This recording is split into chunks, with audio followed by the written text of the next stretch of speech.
Pride and Prejudice is just 19th century chick lit. Nothing happens in the book.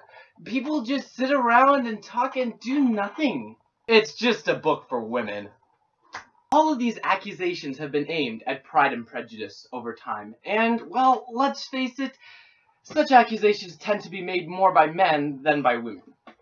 When compared to the rest of the books we'll be reading this year, such as Tale of Two Cities and the depiction of the French Revolution, or Dr. Jekyll and Mr. Hyde and the mystery drama contained in it, it may seem like not much really happens in Pride and Prejudice. Add to that the fact that this whole novel is about romance, and some of you may already be wishing that we weren't starting off with this book. I understand this point of view. I first read Pride and Prejudice in 9th grade, and believe me, I struggled through it. I couldn't understand what was going on and found the conversation to be pretty dull. It remained as my least favorite school book for 2 years until I reread it in 11th grade, and to my surprise found it was actually a good book. And my enjoyment of it has only grown since then. That being said, I still remember my frustrations with this book at the time, and thought that it might be helpful to put out a brief reading guide here for the first class as you begin reading through the book. My main recommendation for this book is to read it carefully and slowly.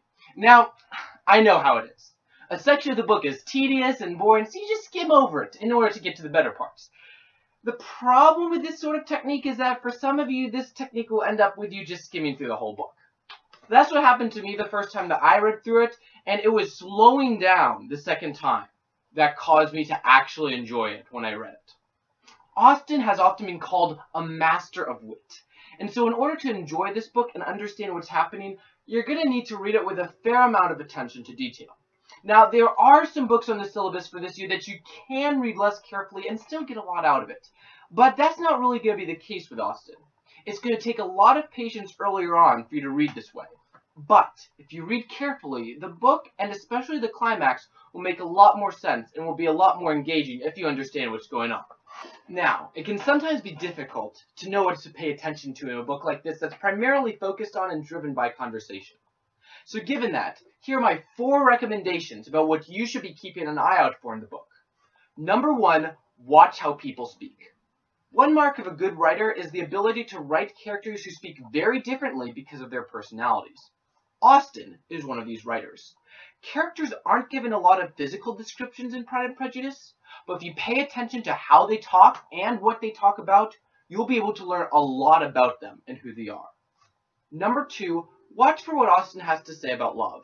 Despite some people dismissing this book as just chick lit, you may be surprised about what Austen actually has to say in this book about romantic love, and about how she critiques different aspects of it. So pay attention to how different couples treat each other and why. We'll be hopefully discussing this in one of our future class sessions, so making a list as you go of the different couples and how they treat each other in this way will be helpful for that discussion. Austen actually is not that sentimental of a writer. Dickens, who we'll be reading next, is actually a lot more sentimental than Austen is.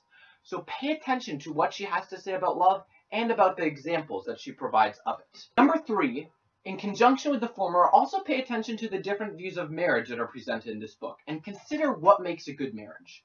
In particular, make a note of the historical view of marriage and what that seems to be at that time. I would recommend making a list of your observations on this as well, since I also plan on discussing this in one of our class sessions. Number 4, there's a lot of emphasis on virtue in this book. Pay attention to who is counterfeiting virtue and who actually has it. Today, Victorian England is often accused of being hypocritical and only focused on outward virtue. A lot of Pride and Prejudice has to do with the first impressions that someone makes with their outward manners, and who they actually are. So watch for the differences between facade and reality in this regard. Hopefully this video and list of things to look for will help you as you begin to read Pride and Prejudice. After reading it, some of you, especially the guys, may find that you actually enjoyed the book more than you expected. So don't write it off before you read it. Anyways, I'm looking forward to meeting you all in class when classes begin on the 4th. So see you guys then!